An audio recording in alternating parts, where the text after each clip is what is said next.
खुशियों का खाता, पति पत्नी के लिए प्रेरणादायक कहानी। 1 साल की डेटिंग के बाद आखिरकार आज उसकी शादी हो ही गई।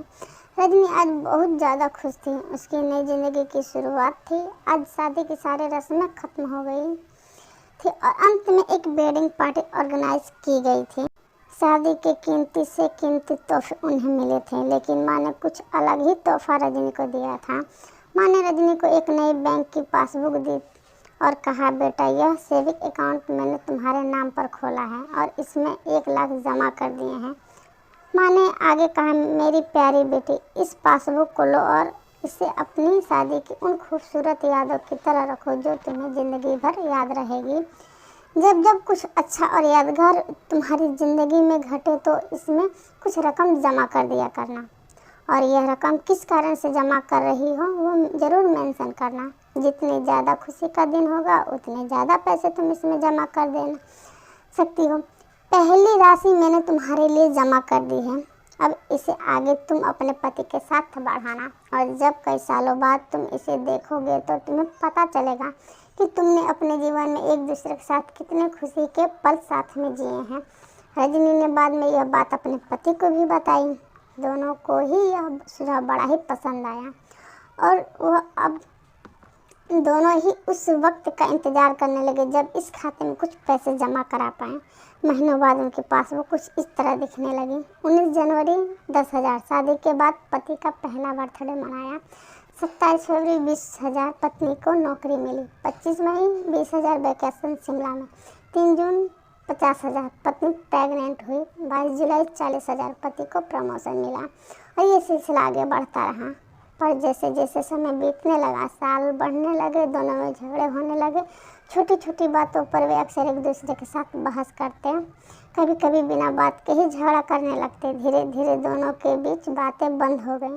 वो दोनों ही अब अपनी शादी के फैसले पर पछताने लगे। दोनों को ही ऐसा लगने लगा कि उन्होंने दुनिया के सबसे घटिया इंसान से शादी की है। शायद उनके बीच का वो प्यार कहीं गुम हो गया जो पहले था। एक दिन रजनी ने अपने माँ से बात की, माँ, अब हम साथ नहीं रह सकते।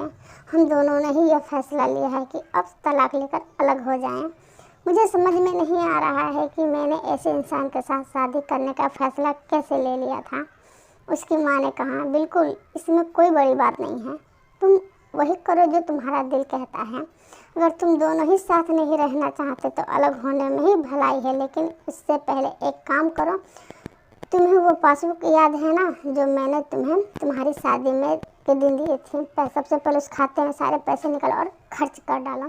तुम ऐसी कमज़ोर शादी का कोई भी रिकॉर्ड नहीं रखना चाहिए। रजनी अपने माँ की बात से सहमत थी, इसलिए वो वहाँ से सीधे बैंक चली गई और बैंक में लाइन में लग गई ताकि उसे अकाउंट को बंद करवा सके। उसकी माँ ने कहा, बिल्कुल, इसमें कोई बड़ी बात नहीं है। तुम वही करो जो तुम्हारा दिल कहता है। अगर तुम दोनों ही साथ नहीं रहना चाहते तो अलग होने में ही भलाई है, लेकिन उससे पहले काम करो। तुम्हें वह पासबुक याद है जो मैंने तुम्हारी शादी के दिन दी थी? सबसे पहले उस खाते में जमा सारे पैसे निकालो और उसमें खर्च कर डालो। तुम्हें ऐसी कमज़ोर शादी का कोई भी रिकॉर्ड नहीं रखना चाहिए।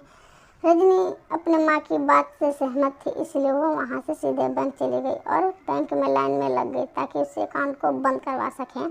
जब वो लाइन में खड़े होकर इंतज़ार कर रही थी तब उसने एक नज़र उस पासबुक के अंदर लिखे रिकॉर्ड पर डाली। उसने पढ़ा और पढ़ती गई। वो सारी खुशी आनंद के पल जो उसने अपने पति के साथ जिए थे सब उसकी आंखों के सामने आ गए और उसकी आंखों में आंसू आ गए। वह तुरंत वहाँ से निकल अपने घर पहुँची। रजनी ने घर पहुँचकर सबसे पहले वह पासबुक अपने पति के हाथ में रखी और बोली कि तलाक लेने से पहले इस खाते में जमा सारे पैसे खर्च कर दो और इस खाते को बंद कर दो। अगले दिन पति बैंक गया और खाता बंद कराने के लिए लाइन में लगा। जब वो लाइन में अपना नंबर आने का इंतज़ार कर रहा था तो उसने एक नज़र उस पासबुक पर डाली। उसने पासबुक के अंदर लिखे रिकॉर्ड को पढ़ते ही गया। भूतकाल में अपनी पत्नी के संग जिए वो खुशी के पल, वो सुंदर यादें, वो प्यार के पल उसके नज़रों के सामने किसी मूवी की तरह चलने लगे। थोड़ी देर बाद वह भी बैंक से निकला और सीधे घर पहुंचा। घर पहुंचकर पासबुक उसने रजनी के हाथ में रख दी। रजनी ने जब उस पासबुक को खोल कर देखा, उसमें एक नई एंट्री 10 लाख की थी और उसके कारण के रूप में लिखा था, यह वह दिन है जब मुझे यह एहसास हुआ कि मैं तुमसे कितना प्यार करता हूँ और यह भी कि तुमने मेरी ज़िंदगी में कितनी खुशियाँ लाई हैं। वो दोनों एक दूसरे के गले लग गए, खूब रोए। उन्होंने उस पासबुक को संभाल कर तिजोरी में रख दी। दोस्तों, ज़िंदगी में गिरना कोई बड़ी बात नहीं है। जब आप किसी भी कारण से गिरते हो तो आपको हमेशा वहाँ गिरे हो उससे ज़्यादा गिरने से पहले आप कहाँ थे वो याद रखना चाहिए। गलतियों को सुधार कर आगे बढ़ने का नाम ही तो ज़िंदगी है। तो दोस्तों, कहानी आपको कैसी लगी ज़रूर बताइएगा। कहानी अच्छी लगी तो लाइक, शेयर और सब्सक्राइब जरूर कीजिएगा। धन्यवाद। जय हिंद, जय भारत।